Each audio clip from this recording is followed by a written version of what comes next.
봉지를 직접적으로 뚫고 산란을 하기 때문에 이 안에 이제 복숭아, 순나방, 유충이 이 안에 이제 벌레가 들어가 있게 됩니다. 그래서 이 시대에는 이제 알에서 성충까지 가는 게 굉장히 짧고, 그리고 세대 간에 겹치기 때문에 알과 유충과 그리고 번데기, 성충이 같이 혼재되어 있는 상황입니다. 그래서 약재를 선택하실 때 알뿐만이 아니라 유충 그리고 성충까지 같이 잡아낼 수 있는 나방 전문 약재들을 선택하는 게 중요합니다. 안녕하세요. 화순군 농업기술센터 고재권입니다. 오늘은 복숭아에서 가장 큰 피해를 주는 해충이 무엇일까? 거기에 대해서 말씀을 드리겠습니다. 여러분, 복숭아뿐만이 아니라 사과, 배, 그리고 살구, 자두 이런 과일에 가장 큰 피해를 주는 해충이 무엇일까요? 바로 복숭아 순나방입니다. 복숭아 순나방은 연중 남부에서는 3월 하순, 중부에서는 4월 초부터 해서 9월 말 10월 초까지 한 6개월 정도의 기간 동안 발생하는 그런 해충입니다. 세대가 1세대 봄부터 시작해서 여름, 가을을 거치면서 4세대, 5세대까지 이렇게 발생이 됩니다. 봄에는 좋은기 때는 한 15도씨 내외에서 알에서 유충, 그리고 번데기, 그리고 성충 나방으로 발생되는 그 기간이 보통 한 60일 내외. 그렇지만 지금 이제 생육기인 여름철 이렇게 다가오면 30도씨 내외에서는 불과 알에서 유충, 번데기에서 성충이 되는데 불과 20일 내외 짧은 과정을 거칩니다. 그래서 복숭아에서는 봄에는 보통 이제 신초나 과일에 1세대, 2세대는 피해를 주는데, 지금 이제 7월 말 이후에 3세대, 4세대, 5세대를 거치면서는 과일에 집중적인 피해를 주게 됩니다. 그래서 복숭아만의 문제가 아니라 사과나 배에서도 가장 심각한 해충 중에 하나입니다. 우리 농가들에서는 보통 봄에 10일 간격, 7일 간격 방제를 하는데, 우리가 방제를 할 때 약재 선택이나 이런 분들이 굉장히 어려움이 많습니다. 특히 우리가 이제 1세대 방제 때 우리가 보통 많이 보는 게 이제 복숭아 신초 피해거든요. 그래서 이렇게 1세대는 복숭아 신초에 주로 피해를 주고, 2세대는 이제 신초와 과일, 그리고 지금 3세대, 지금 4세대 이 기간 동안은 이제 이런 신초보다는 과일에 피해를 줍니다. 그래서 과일을 보시면 이렇게 봉지를 씌워놨어도 봉지를 직접적으로 뚫고 산란을 하기 때문에 이 안에 이제 복숭아, 순나방, 유충이 이 안에 이제 벌레가 들어가 있게 됩니다. 그래서 복숭아를 재배하는 농가, 특히나 8월 그리고 이제 9월 달에 수확을 하는 장원항도, 그다음에 양홍장, 그리고 최근에 도입되고 있는 이제 설화 품종, 이런 품종들에는 이 순나방 피해가 굉장히 심각한 문제가 되고 있습니다. 이런 피해를 막기 위해서 우리는 어떻게 방제를 하는 게 가장 효과적일까? 그래서 봄에는 우리가 농가들이 이제 많이 사용하는 약재가 3번, 4번 그룹, 아니면 3번과 4번이 혼합된 약재들을 많이 사용을 합니다.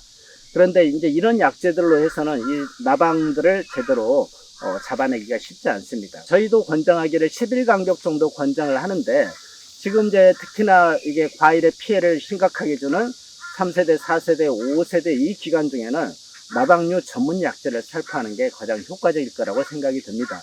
그래서 이 시대에는 이제 알에서 성충까지 가는 게 굉장히 짧고, 그리고 세대 간에 겹치기 때문에 알과 유충과 그리고 번데기, 성충이 같이 혼재되어 있는 상황입니다.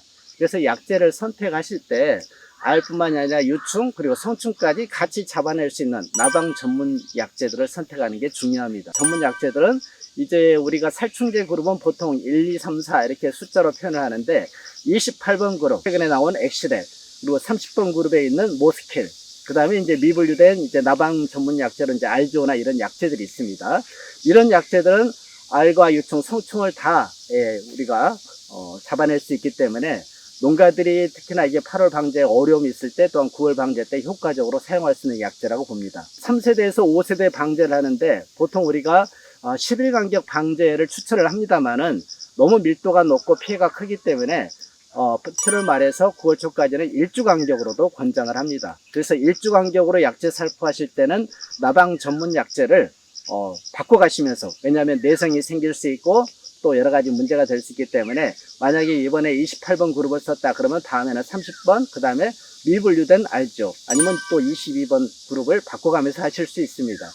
그렇지 않고 또 한 가지 방법으로는 10일 간격 약재 방제를 하실 때는 10일 간격으로 나방류 전문 약재를 사용을 하시고, 중간에 유충이나 이런 부분들, 알이나 이런 것을 빨리 잡아내고 싶어 하실 때 석효성 약재로 중간중간에 3번이나 4번 그룹 약재를 사용하실 수도 있습니다. 여기도 보면 기존에 여기도 이제 이 과일도 복숭아 심식충 피해들이 있는 것 같습니다. 그래서 의외로 이게 방제가 참 쉽지 않거든요. 여기도 보면 이제 여기도 또 피해가 나와 있고, 예, 똥이 배출되어 있는 거 보니까 이것도 복숭아 순나방 피해입니다. 그래서 어떻든 이런 피해가 있으면 피해 있는 과일을 지금이라도 따주는 게 좋습니다. 그래야지 남은 과일에 비대나 여러 가지 그런 부분들에 도움이 됩니다.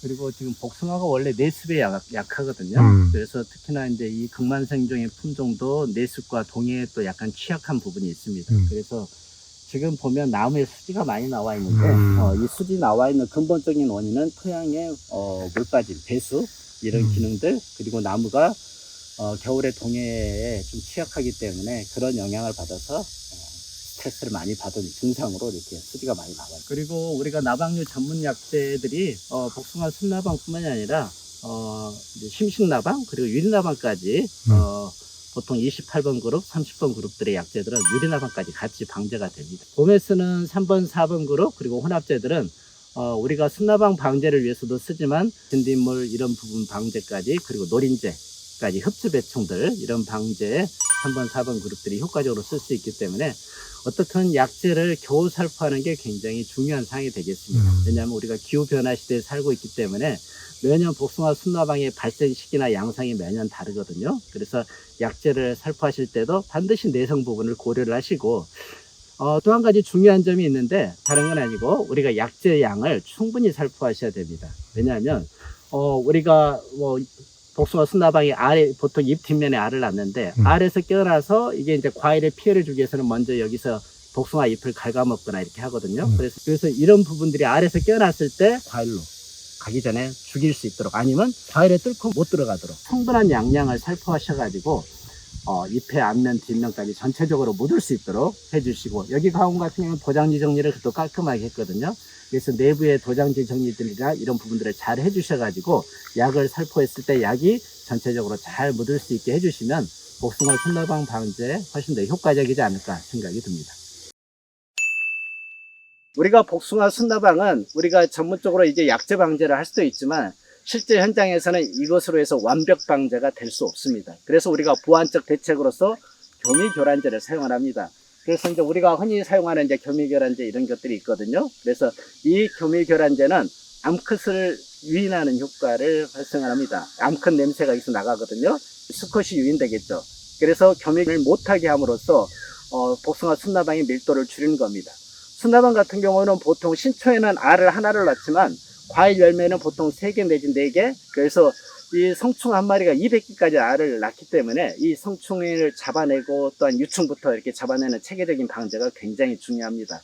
이것은 설치하실 때 보통 나무 수고가 만약에 4m다 그러면 대략 한 70% 위치, 그래서 한 3m 지점에 설치하는 게 바람직합니다. 설치 위치를 보시면 과원 높이의 4분의 3 지점, 여기다가 설치를 함으로 해서 산란을 하지 못하도록 하는 효과입니다. 우리가 지금 여러 가지 하는 거 복숭아 순나방 전문 약재를 쓰고 교미교란제를 쓰지만 이걸로 해서 100% 완벽 방제는 되지 않습니다. 그렇지만 우리가 할 수 있는 90% 정도의 목표, 그 정도만 달성을 해도 성공적이지 않을까 싶습니다. 어떻든 우리가 알고 있는 이 복숭아 순나방 방제 여러 가지 어려움이 많습니다. 그렇지만 우리가 체계적 방제를 함으로써 순나방 밀도를 줄여야지 우리가 좋은 과일, 상품성 있는 과일을 우리가 생산할 수 있을 거로 봅니다. 보충적으로 우리가 28번 약재 중에 이제 엑시렐리아는 약재가 있는데 지난해부터 저희가 현장에서 고추나 토마토 이런 과체류들에 있어서 식재 전에 관주용 처리 아니면 상자 처리제 벼농사처럼 그렇게 하면 초기에 진딧물이나 총체를 피해를 방지함으로써 바이러스까지 예방할 수 있는 그런 부분들을 현장에서 또 많이 지도하고 있습니다. 그래서 어떻든 우리가 나방류 전문 약재들을 잘 활용해서 때를 놓치지 않음으로써 복숭아를 고품질로 생산을 해서 우리 농가들에게 소득이 될 수 있는 그런 방향으로 나아갔으면 좋겠습니다. 감사합니다.